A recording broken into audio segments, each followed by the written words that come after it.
Hey everyone, my name is Jake and today we are going to be looking at some I Don't Work Here Lady stories, so sit back, relax and enjoy. I'm just a student, Karen. I was cleaning some kiln shelves off in the ceramic studio during open lab hours. A student and her mother came into the kiln yard and I overheard the student say, "Oh, my pieces didn't get fired." Not my business, I'm just a student and I'm wrapping up my last personal firing of the semester. A few seconds later, there is an aggressive, almost painful tapping on my shoulder. Why didn't her work get fired? It was supposed to be ready to take home today. Mom, that's not my teacher. This goes unheard or ignored by the mother. Sorry, I'm just a student here, I don't fire others' work. We need her work done by Friday. She's graduating and we're leaving the state. You're so selfish for not putting her stuff in that kiln. I saw how much room you have in there. The student looking absolutely mortified behind Mom. I explain I was firing porcelain and that her daughter's work was low-fire clay and would have melted in the kiln. Also state that I'm not allowed to fire other students' pieces unless given the go-ahead by my professor. That is unacceptable. Get off your fat butt and fire her work. I paid $1,500. BS, by the way, for this class, and she's going to take home everything she made. I go back into the studio. The mom following me into the upper division area, which is off limits to most people. Get back here. I ignore her, just trying to wrap up a couple bowls so I can put them in my bag. She then notices all the work in the advanced space and starts touching it. Why aren't the intro classes given projects like this? For how much the course is, the content should be better. Mom, we need to learn the basics first. This was also ignored. I'm now blocked from exiting the space by a very angry woman who's got her hand on a sculpture my classmate has been working on all semester. She keeps telling me I'm lazy and that firing takes no effort because the kilns are self-regulating. Our kilns are gas and need constant monitoring over several hours. Finally, my saving grace arrives. Our shop manager, who's kind of a jerk with a short fuse, but who I appreciate deeply for all he does, appears behind her. I can see the student pale a little bit, knowing what's coming. What the freak are you doing in the advanced space? The mom starts going off again.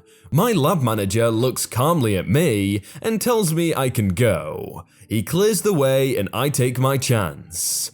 And just as I'm leaving the studio, I hear him start yelling, "Justice at last, but my God." Someone beat me to a really good pun in the comments. I guess you could say she was fired up. Not even a library volunteer. This is a few years old, but it was memorable enough that my daughter, who just started college, still remembers it. At the time, said daughter, henceforth Sweetie, was 3. Sweetie's favorite outing was to go to our neighborhood library, followed by a trip to the park. We would usually check out 2 books, but she would invariably choose a half a dozen, and I would read them all to her so she could choose. Some of you may already see where this is going.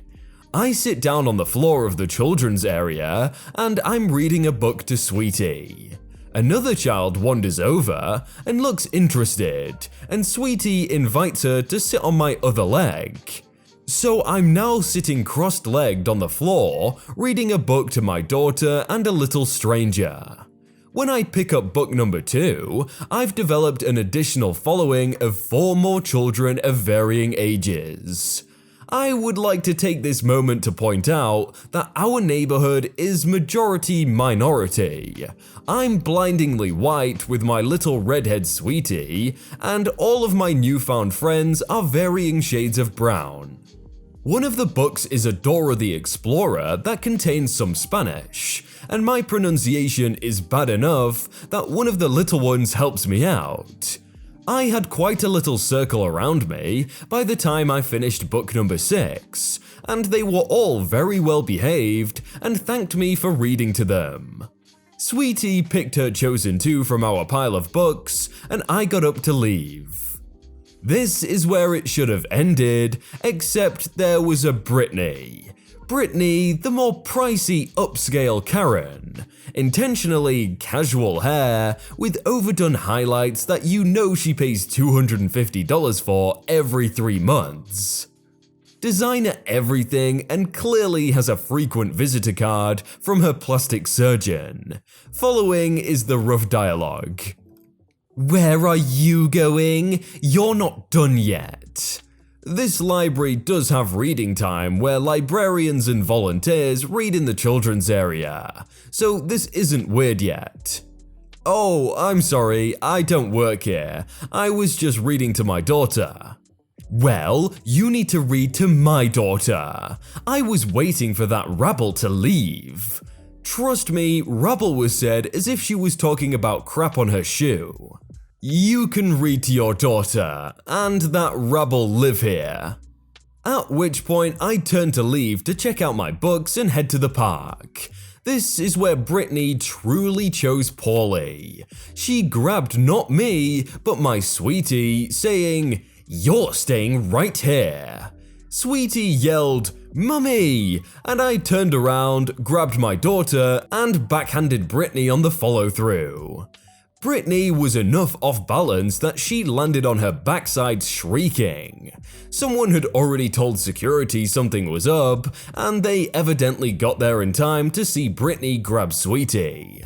I didn't have to defend myself. Brittany was ejected and banned. Sweetie started referring to this trip as the time Mummy slapped that mean lady. In most scenarios, I wouldn't say, oh, you should slap someone, but in a scenario where they grab your kid, then yeah, go for it. Quit my job, still asked to cover shifts. I used to work overnights at a fast food restaurant. We were the 3rd shift, basically treated like garbage and slaves. All the deliveries came in overnight, so the managers expected 4 of us to serve customers, as well as put the deliveries away, and even kill any rats that happened to sneak in with the food. The manager would just sit in her office and rarely help, only tell us how we were doing everything wrong. The straw that broke the camel's back was on New Year's Eve. The restaurant was in the main club district, so we were packed all night long. Lines for the bathroom, lines just to sit down, lines even to get into the building to get in line to order. Super busy. We had to hire security because the owner was worried about people getting into fights, etc. I was tasked with keeping the front area clean. Bad deal, but whatever. The place was so busy that when one table emptied, another group was throwing their garbage onto the floor to make room for their food, and I had to clean up mountains of garbage off of the floor. When all the tables were all clean, or at least full of people eating, for probably 2 minutes at a time, I stood off to the side with the security guard, chatting about how our nights were going, etc. Still keeping an eye on the place, of course. Every shift, we would get a half-hour break to eat our dinner or have a drink, and after such a busy night, I was looking forward to it. I looked at my watch and realized I only had just over an hour left in my shift, and I hadn't gotten my break yet. So I asked my manager and she said, "You've been chatting with that security guard all night. That counts as your break." Even though, like I said, it was maybe a minute or two at a time, and I was still keeping an eye on everything, and I didn't get a chance to eat or drink anything, unless I felt like having people's half-eaten leftovers. I tried to explain this to her, but the place was still busy, and I knew there was no changing her mind. On the way home, I saw that the store across the street was hiring, and I applied that morning, still in uniform, and was hired on the spot. A bit bad on my part, but I called the then restaurant when I got home and told them I quit, and I wouldn't be in for my next shifts, and then started working at the new place. I still enjoyed the food served there, so I would stop by every so often for food. One night, probably like a month after I quit, I saw the manager working on the cash registers, which was odd because she rarely ever stepped out of her office. She saw me and said, "Oh good, you're here. We had a few staff call in tonight. Could you please help us out?"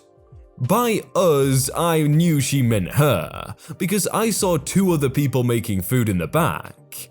So I told her, "Sorry, I don't work here anymore." Even though it had been like a month, I guess she thought that either I was still working there, or that I was going to jump across the counter and work for free, so she could go sit in her office, or something, who knows. I felt bad for the other back staff, but it felt good that she was suffering a little. Well, it's probably good that they left because I'm pretty sure it's illegal in most places to stop someone from having their break. Catastrophic Kitchen Meltdown. This happened decades ago. I was working as a sous chef officially, but I had been running the restaurant without an actual chef for nearly 3 months when this happened. Of course, this is the restaurant industry, so even though I was doing the work of the chef, I hadn't gotten a raise. I had been working there for almost a year at the time. At the point this story happened, I was still pretty new to the industry, so I was talking a lot of bad that later in my career I wouldn't have. Small town problems led to it being hard to fill the staff with qualified workers. Most of my workers were kids from the village and surrounding area. We had lost 3 major kitchen positions within the past 3 months, 2 breakfast cooks and the chef. Replacing the chef was the hardest, but by the time this all happened, I had hired and trained enough of the local youth to be almost properly staffed for the ceaseless kitchen rushes. One very hot summer day, the restaurant was rammed full, and suddenly the power goes out. This meant all the fume hoods and AC was no longer working. The ovens, on the other hand, were still working just fine since they were gas-powered. Roughly 10 minutes into the power being out, I told the head server we needed to stop taking orders. The kitchen was getting dangerously hot. We'd finished the bills we had, but then they had to close till the power came back. Head server said okay, and went to the front to inform the other servers and the owner/manager. Owner comes back to the kitchen, kinda wringing her hands. "Head server told me you want to close the kitchen? We can't afford to do that. We're full. We can't just turn people away."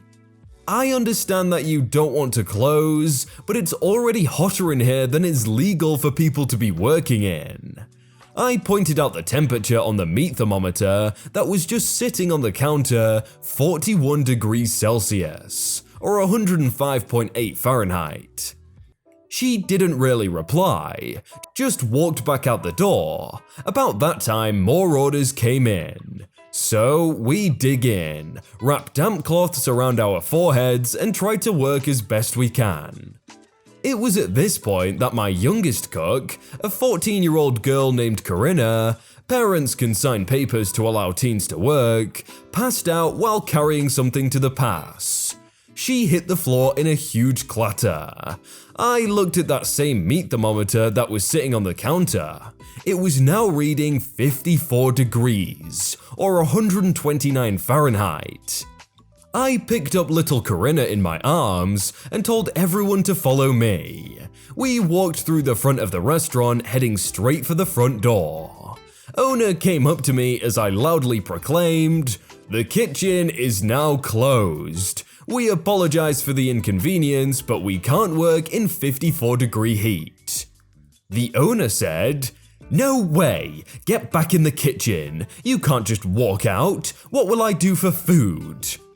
At this point, I don't care. I don't work here anymore. I'm quitting effective right now. Cook yourself if you refuse to close. I then turned and headed out the door, my staff all following me. We crossed the street and went right to the river where we all jumped in. Corinna revived as soon as she was immersed in the cool river water. Everyone ended up being okay. I ended up reporting the restaurant for the inhumane working conditions on that day. They ended up interviewing a bunch of the staff, all of whom confirmed my complaint, so I don't know exactly what happened, but likely a serious fine. Another restaurant was just opening down the street, so I ended up going there and got my first official chef position. Hired most of my old staff too. None of them really wanted to work for that other restaurant after what had happened that day. The restaurant kept running for a few years after I left, but at this point it's been closed for decades. Moral of the story, when you depend on people, don't mistreat them or they might just leave you hanging. 54 degrees Celsius is just like insane, like that's so hot. Wow guys, look on screen right now, you see those two videos right there? They're pretty good. I think you should click at least one of them and watch another one.